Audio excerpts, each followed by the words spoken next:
Hello, grade 10, our new video on grammar lesson today, and it's about pronouns. You remember that in our very last lesson before the exam we were talking about nouns, and it's time for us to talk about pronouns. And in the series of lessons that follow, we'll be talking about different parts of speech like nouns, adjectives, adverbs, and stuff like that. Okay? So, here we are. You will open your books on page 114. It's unit 24 for us, and let's go. To be on the same page, I will open the same book. I will not prepare a special PowerPoint for you. It will be just the page from your book. Now, pronouns. Of course, we're not really going to talk about I, you, we, they, because, this is the book for advanced students and you are expected to know at least that little. Okay, today we're going to talk about some details, something very special and very tricky. Now, first of all, let's talk about uh, each of, both of, either of, and neither of. Each as a pronoun refers to two or more things or people separately. For example, if two players win, they each get an extra card, or each of them gets an extra card. Okay? Which means we are not talking about them together, that they will together get a card, but each of them, one gets his card and another gets his own card. The winners received £500 each, which means they didn't share, right? Like, it doesn't matter if there were like 2 or 5 winners, every winner got his £500. Both as a pronoun refers to two things or people together. For example, they both arrived at the same time, or both of them arrived at the same time. I like them both. I like both of them. Okay? Now, either of means one or the other when it doesn't matter which one. Okay? It uses a singular verb. This is very important. Okay? Not either is also possible. For example, these two colors are both fine. We can use either. Okay, which means I don't care which color walls I will have in my bedroom, unless it's one of these two colors, right? Okay, so because I like them both. Either of them is suitable. No, we can't use either of them. On the other hand, neither, and by the way, you can say either and neither, or you can say either and neither. There is no mistake, it's just difference in pronunciation, okay? Now, and by the way, I do prefer neither. Neither of is the negative form, meaning not one nor the other. I don't like these two colors. We can't use either, or neither of them is suitable. Okay? Wait, I'm drawing. Just a second, I will clean. Okay. Now, we are going to the next part. Each other, one another, one the other. Each other refers to two or more things or people each doing something to the other. The two men accused each other of stealing the money, which means one man says he stole the money and another man accuses the first man, pointing at him and shouting, "No, it's him, he stole the money." Okay, they are accusing each other. One another has the same meaning. Some speakers prefer to use each other for two things or people and one another for more than two, but there is no real rule that claims exactly this. Okay, so you can use them interchangeably. When they got into difficulties, all the children help one another. Okay, all the children. So, uh, or for example, look at the first sentence again. The two men accused one another of stealing the money. You can use each other or one another in the first sentence. Both of them are fine. Okay, and again in the last sentence, when they got into difficulties, all the children help each other. You can use each other too. Okay, so because both of them actually refer to two or more things or people, so no real difference. Reflexive pronouns, I do love these ones. Okay, now some verbs use a reflexive pronoun, for example myself, to refer back to the subject, like subject does something to his precious self. I blame myself for what happened. I hope you enjoy yourselves. Other reflexive verbs include cut, hurt, introduce, and there are many others. These verbs can also have normal objects. Like for example, we enjoyed the party a lot. Oh, sorry, there is not party, play. We enjoyed the play a lot. The play is not a pronoun, it's a noun, and you can use enjoy with a noun. The police blamed hooligans for the problems. Again, you can blame yourself or you can blame another person or thing on your problems, right? Like for example, in the first sentence there, we read, I blame myself, and now the police blamed hooligans. Hooligans are, who are the hooligans, do you know? They are not very nice people. Usually hooligans do like small crimes, like running along the streets, shouting, smashing shop windows with stones or something, like small crimes. Okay, now behave is intransitive and can have a reflexive but no other object, though the reflexive can be left out. For example, normally you can say to another person, behave, when he's being naughty, right, Mr. Abdullah? Okay, when a student is naughty, the teacher can stomp his feet and shout, behave, and there is no real need to add anything else, right? But you can also add behave yourself or behave yourselves if you mean all the students in the class, right? So it's not necessary, but it can be used as reflexive verb as well. By the way, I hope you remember what a transitive verb is and what an intransitive verb is, okay? Make sure you do. Dress, wash, shave often have a reflexive, but it's not necessary, okay? Hurry up and dress, or hurry up and dress yourself. No difference at all, really. I really believe that this behave and the wash and shave, when they take this yourself, it's just an intensifier. Reflexive are also used with verbs like see, help, and give in some certain expressions. Then he saw himself in the mirror. I couldn't help myself. She gave herself a pat on the back, which is very funny.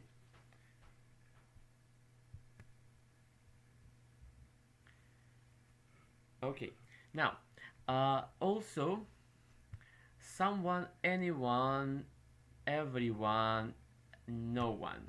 Okay, and also somebody, something, and the rest. These pronouns can be used as a subject pronoun with a singular verb or as an object pronoun, like for example, quiet, somebody's coming. somebody here, or someone or somebody. By the way, somebody and someone, there is no difference in meaning. Okay. Now, someone's coming. Someone here is obviously a subject. We can use them with an adjective. I've got something important to tell you. We can use them with a comparative adjective. Have you got anything smaller? We can use them with an infinitive. He says he's got nothing to do. Or like he says he's got something to do. With for plus pronoun plus infinitive, is there anything for us to drink? We can also use these pronouns.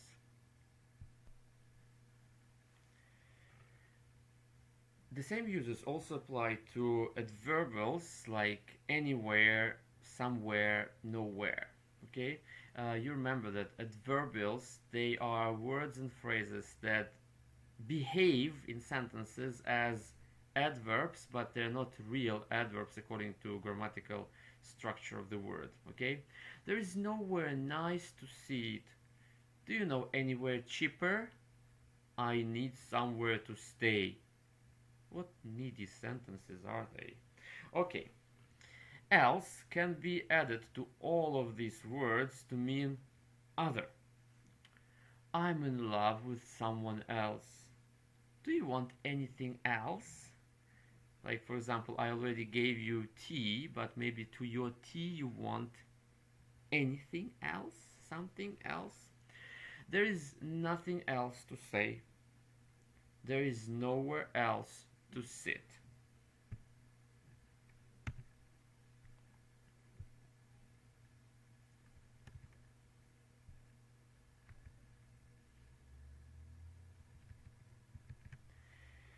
There are some problems with using personal pronouns or possessive adjectives to refer back to somebody,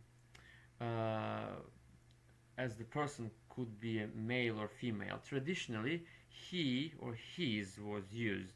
For example, somebody or someone has left his wallet on the desk.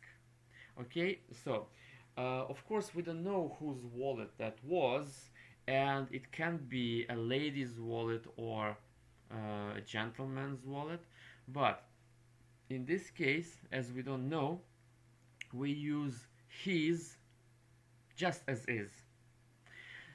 This is considered sexist by many people today, especially with all those feminist movements and stuff, and an impersonal they or their is often used instead. In formal writing, he or she or his or her is used, and many people and many grammar books, many grammarians, and grammarian is a grammar teacher or like grammar scholar, okay?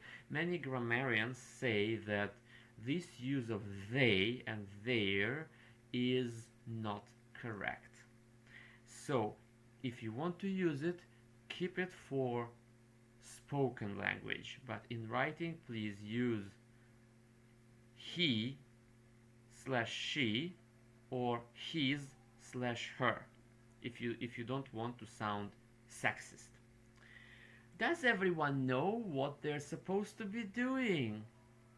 So, meaning that this everyone, all the people in the classroom or in the room, men and women regardless, does everyone know what they're supposed to be doing? Again, in old traditional English, it would be, does everyone know what he is supposed to be doing? And everyone should bring his or her passport for inspection. Okay, so his or her in spoken language, and in written language it can be his or his / her. We use general some or any rules for negatives and questions, and those general rules of some and any means that in statements we usually use some, while in questions and negatives we usually use any. But again, even in questions sometimes we can use some words. I mean words with some. Is there anyone there? It's a question, it's a normal question. There is nobody here. Do you want to see someone? Meaning a specific person, right? While if you ask, do you want to see anyone? I'm asking you about any person. Like for example, oh, I'm bored. Ah, do you want to see anyone?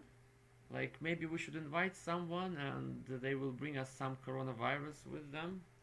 So and it doesn't matter who, right? But uh, it seems that you are missing someone. Do you want to see this someone?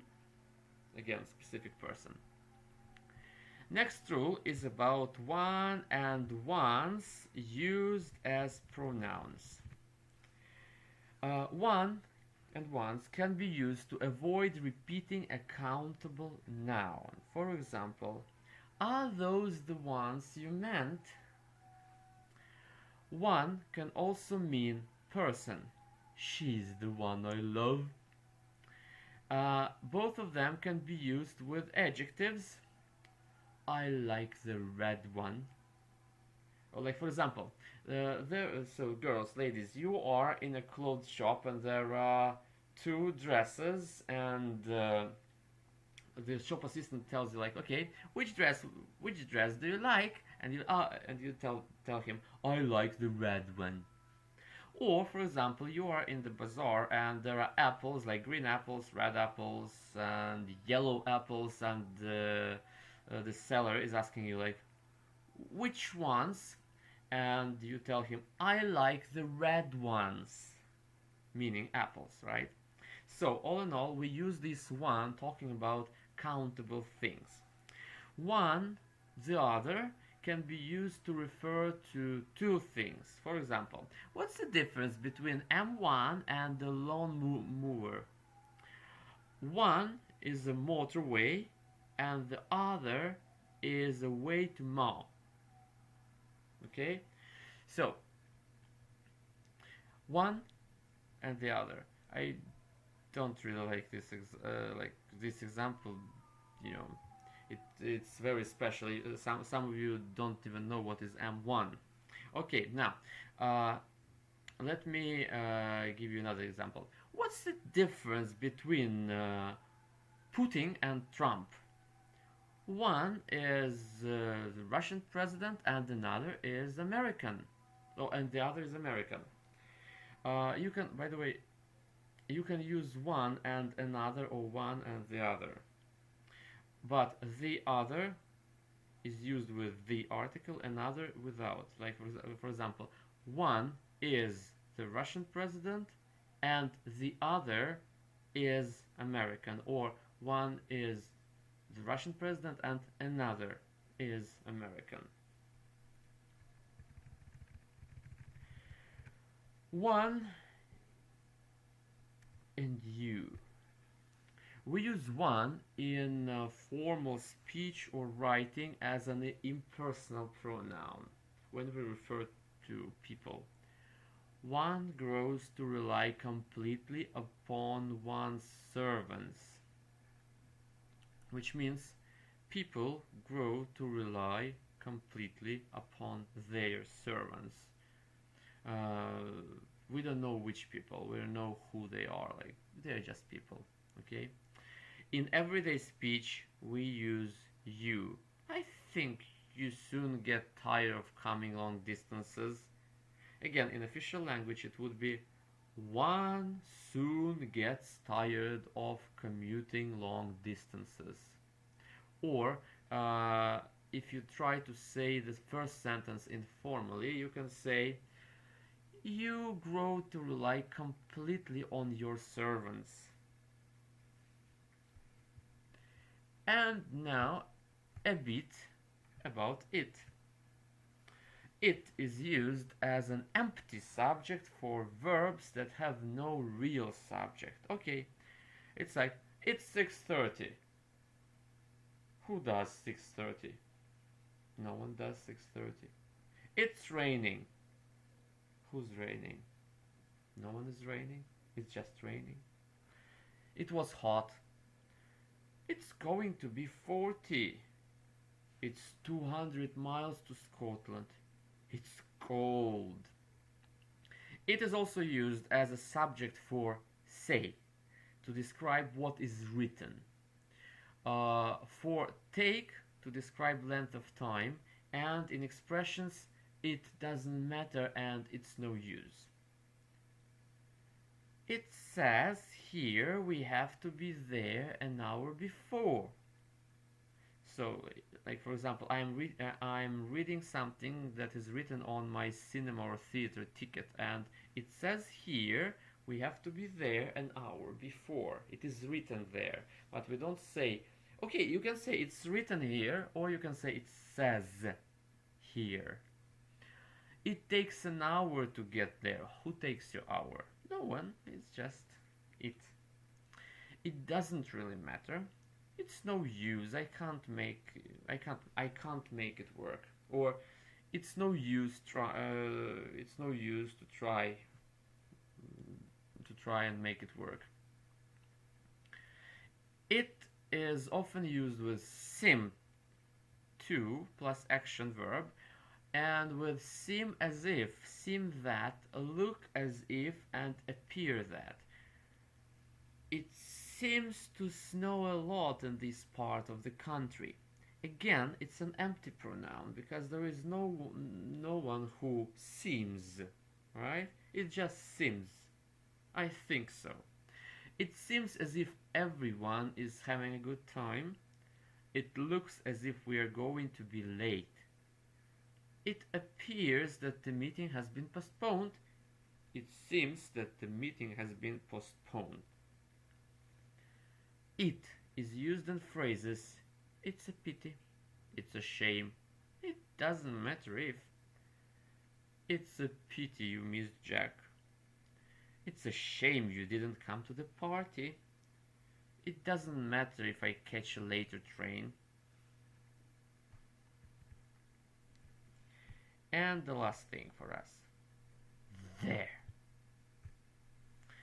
There is used with be and seem and appear to introduce a statement about what exists or happens. Usually in elementary or beginners grammar books, there is a special unit about there, and sometimes 2 or 3 units. But in advanced book there is no unit about there because you are used to using this there is, there are. There is a shop at the end of the road. Okay, there here works as a pronoun and at the same time as the subject of this sentence. There is a shop because the verb obeys this. So the verb follows this there, but the singular form is because the object is singular. There seems to be a problem. There's been a fire at the school. There was nobody in the building at the time. There is no point in doing the same thing over and over again. After the statement of existence, other pronouns are used to refer back to the thing or person mentioned. For example, there is a shop at the end of the road. It's open until late. So, this eat here doesn't really refer to there. It refers to this shop. Okay? And again, if you mention this shop for the second time, you will use it with a definite article, which is the shop. There is a girl outside. She says she knows you. Again, this she refers to this girl. There is used in some idiomatic phrases with come and follow. There comes a time in everyone's life when they must leave their parents' house. There follows a party political broadcast. Okay? So there comes or there follows means that you know, the technically it means the time comes. Okay, or uh, sometimes you can even use here in similar sentences, like here comes the bus. You don't say there comes the bus, right? So please don't confuse these two. Okay, there comes a time, there follows a party political broadcast. Okay, uh, but when you use here, usually like here comes the boss, uh, here comes the teacher. When you see that, you see, when you talk about there comes, it's about some abstract time. We don't know exactly when. But when you say here comes, it means that this something or somebody that is coming right now, not later. Okay? Okay. Now, what else we have in our unit? Guess what? Exercises, right? So you will do these exercises. They're not very difficult, right? And tomorrow, so this Robin Hood is the last exercise, and tomorrow or in our next video we will talk about adjectives. Thank you very much. Bye.